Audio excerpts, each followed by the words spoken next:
അമ്മയെ ഭോഗിക്കുക മകളെ ഭോഗിക്കുക എന്ന് പറഞ്ഞു നടന്ന ഒരു വേട്ടാവളിയനുണ്ടല്ലോ, ഹാർപ്പിക് എന്ന് പറഞ്ഞ് ലണ്ടനിൽ നിന്ന് അടിയും കൊണ്ട് ഓടി ഇവിടെ വന്ന് മറ്റൊരു വേട്ടാവളിയനുമായിട്ടിരുന്നു കൊണ്ട് ഇതിനെക്കുറിച്ചിട്ട് ഉളുപ്പും മാനവും ഇല്ലാതെ ഇങ്ങനെ സോഷ്യൽ മീഡിയയിൽ ഇരുന്ന് തേഞ്ഞൊട്ടുന്ന ഒരു വൃത്തികെട്ട കമന്റോളി തെറ്റ. ഇവനെക്കുറിച്ച് ഇതേ എനിക്ക് പറയാൻ പറ്റത്തുള്ളൂ. പല പ്രാവശ്യവും പല ആളുകളും ഇവനെതിരെ പോലീസ് സ്റ്റേഷനിൽ കേസ് കൊടുത്തിട്ടുണ്ടെങ്കിലും പോലീസ് കേസെടുക്കാനൊന്നും തയ്യാറായിട്ടില്ല. കാരണം ഇവൻ നാസ്തികനാണ്, ഇവന് മതമില്ല. അതുകൊണ്ട് തന്നെ ഇവൻ ആ മതത്തിലുള്ള ആളുകളെ കുറിച്ചിട്ട് വിമർശിക്കുന്നു, അല്ലെങ്കിൽ ആ മതത്തിൻ്റെ ഗ്രന്ഥങ്ങളിലെ തെറ്റുകൾ ചൂണ്ടിക്കാണിക്കുന്നു എന്നൊക്കെ പറഞ്ഞാണ് പലപ്പോഴും പോലീസുകാർ ഈ കേസ് എടുക്കാൻ തയ്യാറാകാത്തത്. ഇപ്പം മറ്റൊരു സ്ഥാപനത്തിനെതിരെ വളരെ മോശമായ രീതിയിലുള്ള ഒരു പരാമർശം നടത്തിയതിൻ്റെ പേരിൽ ഈ വേട്ടാവളിയെതിരെ കോടതി ഇപ്പോൾ കേസെടുക്കാനാണ് പറഞ്ഞിരിക്കുന്നത്. എവിടെ പോയാലും തേഞ്ഞൊട്ടുന്ന ഇവനെ പോലെ ഒരു വിവരം കെട്ട വിവരദോഷി. ഇവൻ ഇസ്ലാമിനെ കുറിച്ചിട്ട് മാത്രമേ വിമർശിക്കത്തുള്ളൂ.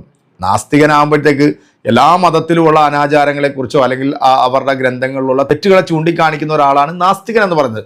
പക്ഷെ ഇവൻ സംഘപരിവാറിൽ നിന്നും കാസയിൽ നിന്നും അച്ചാരം വാങ്ങിയിട്ട് ഇവിടെ ഇസ്ലാമിനെ തേച്ചൊട്ടിക്കാൻ വേണ്ടിയാണ് ഇവൻ നിൽക്കുന്നത്. അതുകൊണ്ടാണ് സ്വന്തം വീട്ടിൽ നിന്ന് ഈ ചെറ്റേനെ അടിച്ച് പുറത്താക്കിയത്. കാരണം അമ്മയും മക്കളെയും ഭോഗിക്കുക എന്ന് പറയുന്ന ഒരു പരമനാറിയില വീട്ടിൽ ആരെങ്കിലും വെച്ചുകൊണ്ടിരിക്കുമോ? സ്വന്തം മാതാവ് മരിച്ചപ്പോൾ ആ മാതാവ് ഹൂറന്മാരത്തേക്ക് പോയെന്ന് പറഞ്ഞ ഈ ഡാഷിന് പറക്കാത്ത ഈ പുന്നാര മോനെ കുറിച്ചിട്ട് എന്താണ് പറയണല്ലേ? ലണ്ടനിൽ പോയി ഈ മണ്ടൻ അടിയും കൊണ്ട് വന്നതിന് ശേഷം മറ്റൊരു മരമണ്ടനായിട്ടുള്ള ഒരു ഊളയുമായിട്ട് ഇവൻ ചാനലിനകത്തിരുന്ന് നടത്തിയിട്ടുള്ള ഒരു ചർച്ച, അതൊന്ന് കേട്ടതിന് ശേഷം ഇവനെതിരെ കേസ് വന്നിട്ടുണ്ട് എന്ന് പറയുന്ന ഒരു വാർത്തയും കൂടെ വന്നിട്ടുണ്ട്. നമുക്ക് അതും കൂടെ ഒന്ന് കേട്ടു നോക്കാം. നിലവിൽ ഇപ്പോൾ സംഭവിച്ചത് എന്താന്ന് പറഞ്ഞു കഴിഞ്ഞാൽ, ഇതിനെ നമ്മൾ 4-10 മടക്കി അവരുടെ പോക്കലിൽ തിരികെ വെച്ച് നിങ്ങളുടെ കിതാബിലുള്ള ആദ്യത്തെ ഈ സ്വന്തം മകളെയും ഉമ്മയൊക്കെ ഇതുപോലെ ചെയ്യുന്നത് സംബന്ധിച്ചുള്ള കാര്യം ആദ്യം തീരുമാനമാക്കുക, എന്നിട്ട് നമ്മളെ തലയിലേക്ക് കയറിയാൽ മതി എന്ന് അവരെ കൊണ്ട് തന്നെ പറയിപ്പിച്ചു. ഇതാണ് ഇപ്പോൾ ഉണ്ടായിരിക്കുന്നത്. അവർക്ക് ഇനി അത് എഴുന്നള്ളിക്കാൻ കഴിയില്ല. അതിൻ്റെ ഫ്യൂസ് നമ്മൾ വരി അതിനുണ്ടായത്. കഴിഞ്ഞ ഒരു 19 വർഷമായിട്ട് ഈ കേരളത്തിൽ നടന്നു വന്നിരുന്ന ഒരു സാധനത്തിൻ്റെ ആപ്പ് നമ്മൾ ഊരി എന്ന് പറഞ്ഞാൽ മതിയല്ലോ. ആപ്പല്ല, നീ ഊരിയത് കോപ്പാണ്. നിനക്ക് ആവശ്യത്തോളം സമയം ലണ്ടനിൽ തന്നിട്ട് അവസാനം അണ്ണാക്കി പിരിയും പെട്ടി നീ അവിടെ നിന്ന് ഇറങ്ങി ഓടിയ ഓട്ടം പിന്നെ വന്നു നിന്നത് ദേ ഇതിനകത്താണ്. എടാ, നീയല്ല, നിന്നെപ്പോലെ ലക്ഷക്കണക്കിന് പേര് ഇനിയും പിറവിയെടുത്താലും നീ പറഞ്ഞില്ലേ ഇതിനൊരു ചുക്കും ഇവിടെ സംഭവിക്കാൻ പോകുന്നില്ല. നീ പറയുന്നതിനനുസരിച്ചിട്ട് കൂടുതൽ ആളുകൾ ഇസ്ലാം എന്താണെന്ന് പഠിക്കുന്നു. അവർ പഠിച്ചു വരുമ്പോഴത്തേക്ക് അവർ ഓട്ടോമാറ്റിക്കായിട്ട് ഇസ്ലാമിലേക്ക് വരുന്ന കാഴ്ചകളാണ് നമ്മളിപ്പോൾ കാണുന്നത് കേട്ടോ. എന്നാൽ ഇവനെ കൊണ്ട് അങ്ങനെങ്കിലും ഒരു ഉപകാരം ഇസ്ലാമിനുണ്ടായി എന്ന് വേണം പറയാൻ. ഈ വാർത്തയോടെ ഒന്ന് കേട്ടോ. X&Y ലേണിംഗ് എന്ന സ്ഥാപനത്തിനെതിരെ വിദ്വേഷ പ്രചാരണം നടത്തിയെന്ന പരാതിയിൽ ആരിഫ് ഹുസൈൻ തെരുവത്തിനെതിരെ കേസെടുക്കാൻ കോടതി നിർദ്ദേശം. Kozhikode judicial first class magistrate കോടതിയുടേതാണ് നിർദ്ദേശം. സ്ഥാപനം നൽകിയ ഹർജിയിലാണ് കോടതി നടപടി. കെ.ടി. വിബീഷ് വിശദാംശങ്ങളുമായി. വിബീഷ്, സ്ഥാപനത്തിനെതിരെ ഈ ആരിഫ് ഹുസൈൻ എന്ത് വിദ്വേഷ പ്രചാരണമാണ് നടത്തിയത്? കോടതിയുടെ ഉത്തരവ് എങ്ങനെയാണ്? സൈഫു, അതായത് കേരളത്തിലെ അൽഫലാഹ് സർവകലാശാലയാണ് X&Y ലേണിംഗ് എന്ന വ്യാജേനയാണ് ഇയാൾ ഫേസ്ബുക്ക് പോസ്റ്റ് ഇട്ടത്. ഇതേ തുടർന്നായിരുന്നു പരാതി നൽകിയിരുന്നത്. മാത്രമല്ല, സംഘടന തീവ്രവാദ പ്രവർത്തനങ്ങൾ വളർത്തുന്നുവെന്നും തരത്തിലുള്ള പ്രചാരണങ്ങളും ആരിഫ് ഹുസൈൻ നടത്തിയിരുന്നു. തുടർന്ന് ഇതുമായി ബന്ധപ്പെട്ട ആളുകൾ ആദ്യം പന്തിരാങ്കാവ് പോലീസിൽ പരാതി നൽകി. എന്നാൽ പോലീസ് കേസെടുക്കാൻ കൂട്ടാക്കിയിരുന്നില്ല. തുടർന്നാണ് കോടതിയെ സമീപിച്ചത്. ഇപ്പോൾ Kozhikode judicial first class magistrate കോടതിയുടെ ഉത്തരവ് ഇദ്ദേഹത്തിനെതിരെ FIR രജിസ്റ്റർ ചെയ്യണമെന്നാണ് ഇപ്പോൾ നിർദ്ദേശിച്ചിരിക്കുന്നത്. സ്ഥാപനം തന്നെയായിരുന്നു ഈ കാര്യത്തിൽ പരാതി ഹർജി കോടതിയിൽ സമർപ്പിച്ചിരിക്കുന്നത്. ഇവനെ ന്യായീകരിച്ചുകൊണ്ട് നമ്മുടെ മലനാടൻ ചേട്ടനുണ്ടല്ലോ ഒരു വാർത്തയായിട്ട് വന്നിട്ടുണ്ട്. ഉളുപ്പും മാനമില്ലാതെ ഇങ്ങനെ കുറെ എണ്ണം മാധ്യമ പ്രവർത്തകൻ എന്ന് പറഞ്ഞ കുപ്പായം അണിഞ്ഞ് പുറത്തിറങ്ങിയിട്ടുണ്ട്. സത്യത്തിൽ ഇവനൊക്കെ ഉണ്ടല്ലോ വേറെ വല്ല പണിക്ക് പോകുന്നതാണ് നല്ലത്. നിങ്ങളിത് ഈ വീഡിയോ കൂടെ ഒന്ന് കണ്ടുവയ്ക്കോ. ഇന്നലെ വൈകുന്നേരം മാധ്യമത്തിന്റെ ഓൺലൈൻ എഡിഷനിലും മീഡിയ വണിലും ഒരു വാർത്ത പ്രത്യക്ഷപ്പെടുന്നു. ആ വാർത്ത ഇങ്ങനെയാണ്: വിദ്വേഷ പ്രചാരണം, എക്സ് മുസ്ലിം നേതാവ് ആരിഫ് ഹുസൈനെതിരെ കേസെടുക്കാൻ കോടതി നിർദ്ദേശം. കോഴിക്കോട് വിദ്വേഷ പ്രചരണം നടത്തിയ എക്സ് മുസ്ലിം പ്രചാരകൻ ആരിഫ് ഹുസൈൻ തെരുവത്തിനെതിരെ കേസെടുക്കാൻ പന്തീരങ്കാവ് പോലീസിന് കോടതി നിർദ്ദേശം. X&Y ലേണിംഗ് എന്ന സ്ഥാപനത്തിനെതിരെ വിദ്വേഷ പ്രചരണം നടത്തിയെന്ന പരാതിയിലാണ് Kozhikode judicial first class magistrate കോടതിയുടെ ഉത്തരവ്. സ്ഥാപനം നൽകിയ പരാതിയിലാണ് കോടതി നടപടി. കേരളത്തിലെ അൽഖലാഖ് സർവകലാശാലയാണ് X&Y ലേണിംഗ് സ്ഥാപനം എന്ന തരത്തിൽ ഫേസ്ബുക്ക് പോസ്റ്റുകളിലൂടെ വ്യാജ പ്രചരണം നടത്തുകയും തീവ്രവാദ പ്രചരണങ്ങൾ വളർത്തുന്നു എന്ന രീതിയിൽ ആക്ഷേപിക്കുകയും ചെയ്തത് ചൂണ്ടിക്കാട്ടിയാണ് അധികൃതർ കോടതിയെ സമീപിച്ചത്. നേരത്തെ സ്ഥാപനാധികാരികൾ പന്തീരങ്കാവ് പോലീസിൽ പരാതി നൽകിയിരുന്നെങ്കിലും കേസെടുക്കാൻ തയ്യാറായില്ല. തുടർന്നാണ് സ്ഥാപനം കോടതിയെ സമീപിച്ചത്. ഹർജി പരിഗണിച്ച കോടതി ആരിഫ് ഹുസൈനെ FIR രജിസ്റ്റർ ചെയ്ത് അന്വേഷണം നടത്താൻ നിർദ്ദേശം നൽകിയായിരുന്നു. സോഷ്യൽ മീഡിയയിലെ ഇസ്ലാമിക് ഹാൻഡിലുകളിലെല്ലാം ഇത് വലിയ ആഘോഷമായിട്ടുണ്ട്. ആരിഫ് ഹുസൈൻ തെരുവത്ത് സ്വയം വിശേഷിപ്പിക്കുന്നത് എക്സ് ജിഹാദി എന്നാണ്.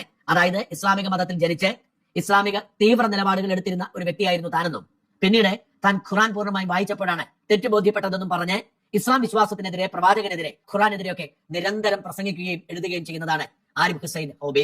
ആരിഫിനെ കൊന്നുകളയാൻ കൊട്ടേഷൻ പോലും ഉണ്ടായിട്ടുണ്ട്. ഒരുപക്ഷെ മുസ്ലിം സമുദായത്തിൽ ഏറ്റവും അധികം വെറുക്കുന്ന വ്യക്തിയായിരിക്കും ആരിഫ് ഹുസൈൻ. കേരളത്തിലെ മുസ്ലിം വിരുദ്ധരുടെ കൺകണ്ട ദൈവമായി ആരിഫ് ഹുസൈൻ എന്ന യുക്തിവാദി മാറിയത് അങ്ങനെയാവാം. ആരിഫിനെതിരെ നിരവധി പരാതികളിൽ പലരും കേസെടുത്തിട്ടുണ്ട്. എന്നാൽ അദ്ദേഹം ഒരു അന്യമതസ്ഥനല്ലാത്തതിനാൽ ഇസ്ലാമിനെ വിമർശിക്കുന്നതിന്റെ പേരിൽ ആരിഫിനെതിരെ നിയമപരമായി കേസെടുക്കാൻ സാധ്യമല്ല. ഏതെങ്കിലും ഒരു മതത്തിൽ വിശ്വസിക്കുന്നയാൾ മറ്റൊരു മതത്തെക്കുറിച്ച് വിദ്വേഷ പ്രചരണം നടത്തിയാൽ മാത്രമേ നിയമപരമായി അത് സമൂഹത്തിൽ ഭിന്നിപ്പുണ്ടാക്കാൻ, രണ്ട് വിഭാഗങ്ങളെ തമ്മിൽ ഭിന്നിപ്പിക്കാൻ നടത്തുന്ന ശ്രമം എന്ന നിലയിൽ കേസിന് നിലനിൽപ്പുള്ളൂ. ആരിഫ് ഇസ്ലാം മതം ഉപേക്ഷിച്ചെങ്കിലും മറ്റൊരു മതവും സ്വീകരിക്കാത്തതുകൊണ്ടും മതത്തിലോ ദൈവത്തിലോ വിശ്വസിക്കാത്തതുകൊണ്ടും ഇസ്ലാം മതത്തെക്കുറിച്ച് ആരിഫ് പറയുന്നത് ഒന്നും നിയമവിരുദ്ധമല്ല. അതുകൊണ്ട് പലപ്പോഴും പോലീസ് കേസെടുക്കാൻ വിസമ്മതിക്കുകയും എടുത്താൽ തന്നെ അതിന് വേണ്ടത്ര ഗൗരവം കൊടുക്കാതിരിക്കുകയും ചെയ്യുന്നു. കാര്യം അസന്നിഗ്ധമായിട്ട് പറയാണ്, ഇന്ന് ഈ നിമിഷം മുതൽ, ഈ സമയം മുതൽ വ്യക്തിപരമായ സൗഹൃദം പോലും ഞാൻ ആരിഫിൽ നിന്ന് ആഗ്രഹിക്കുന്നില്ല, ഇഷ്ടപ്പെടുന്നില്ല.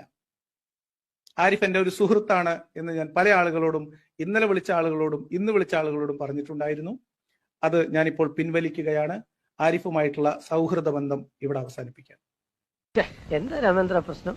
സംഘപരിവാറിന്റെ ഷൂ നക്കിയും അവരുടെ കോണകത്തിന് ഇസ്തിരി ഇട്ട് കൊടുത്തും ഇസ്ലാം മത വിമർശകനായി കെട്ടിച്ചമഞ്ഞ് നടക്കുന്നതിനേക്കാൾ ഭേദം ഒരു തവണ കൂടി വേണമെങ്കിൽ സുന്നത്ത് വെച്ച് ഇസ്ലാമിലേക്ക് പോകലാണ് എന്നതെന്റെ രാഷ്ട്രീയമായ നിലപാടാണ്. ശക്തമായ സംഘപരിവാറിനോട് ചേർന്ന് നിന്ന് മുസ്ലിം വെറുപ്പിന്റെ രാഷ്ട്രീയ വക്താക്കളുടെ കുഴലൂത്തുകാരായി നിന്ന്, അവരുടെ ചട്ടുകമായി നിന്ന്, അവരുടെ തഴുകലും തലോടലും കണ്ട് അവരുടെ ഷൂ നക്കി കൊടുത്തിട്ട്, സംഘപരിവാറിന്റെ ഷൂ നക്കി കൊടുത്തിട്ട് ഇസ്ലാം വിമർശനം നടത്തേണ്ട ഗതികേട് ലിയാക്കത്തിന് ഇല്ല. ഇത് എന്നെ ഉദ്ദേശാണ്, എന്നെ തന്നെ ഉദ്ദേശാണ്, എന്നെ മാത്രം ഉദ്ദേശാണ്. കാരണം ആരിഫ് ഹുസൈൻ പറഞ്ഞല്ലോ, ആരിഫ് ഹുസൈന് ഒരു പിന്തുണയും ഒരു സംഘപരിവാറിനെ സ്വീകരിച്ചില്ലെന്ന്. ആരിഫ് ഹുസൈനും എനിക്കും പിന്തുണ വന്നത് ഒരേ കേന്ദ്രത്തിൽ നിന്നാണ്, ഓഫർ വന്നത് ഒരേ കേന്ദ്രത്തിൽ നിന്നാണ്.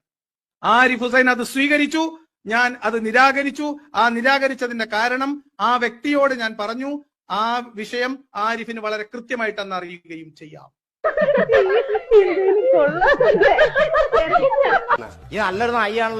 അങ്ങനെ പടക്ക കട ഹുദാ ഹവ. നിങ്ങളിപ്പോ കേട്ടത് ലിയാഖത്ത് എന്ന് പറയുന്ന നാസ്തികന്റെ വാക്കുകളാണ്. അതായത് ഇവരെല്ലാവരും ഒരേ സംഘടനയിൽ പ്രവർത്തിച്ചുകൊണ്ടിരിക്കുന്നവരാ. ഇവന്റെ ഏറ്റവും അടുത്ത ചങ്ങാതിയായിരുന്നു. പറഞ്ഞത് കേട്ടല്ലോ അല്ലെ? RSSന്റെ ഒരു കേന്ദ്രത്തിൽ നിന്ന് തന്നെയാണ് ഇവർക്ക് രണ്ടുപേർക്കും വലിയൊരു ഓഫർ വന്നത്.